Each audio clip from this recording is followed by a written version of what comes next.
bersempena dengan kempen yang aku baru buat ni, kalau korang government staff, aku akan bagi extra RM500 lagi.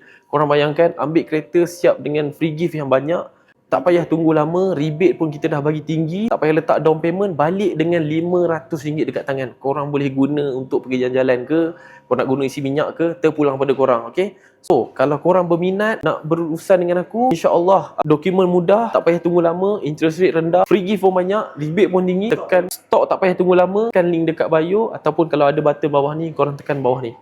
Untuk Honda CR-V RS ni rebate sampai RM9,000 tau. Kalau korang nak tahu sesiapa saja yang berminat dengan hybrid ni, kalau korang takut dengan bateri dia, Honda Malaysia baru saja lanjutkan warranty untuk bateri dia. Dulu 8 tahun, sekarang dah 10 tahun. On top of that, kalau yang berminat dengan CR-V RS hybrid ni, korang akan dapat 2 tahun free service. Tak payah bayar langsung, datang hantar servis, korang boleh makan nasi lemak. Lepas tu kalau beli dekat Kah Motor, aku akan bagi lagi RM600 free service voucher, korang boleh terus guna. Dan juga aku akan pastikan kalau korang ambil kereta dengan aku, balik itu mesti dah lengkap dengan tinted dashcam, dengan minyak penuh, dan juga free gift ada 10 merchandise daripada Honda Malaysia, 2 batang payung, dan juga macam aku mention tadi, free service voucher sebanyak RM600. 6 keping boleh korang guna selama 6 tahun. So kalau korang nak Honda CR-V ni yang bekerja sektor kerajaan, aku akan bagi lagi additional RM500 dalam tangan. So korang akan balik dengan cash in hand RM500. Bukan aku transfer,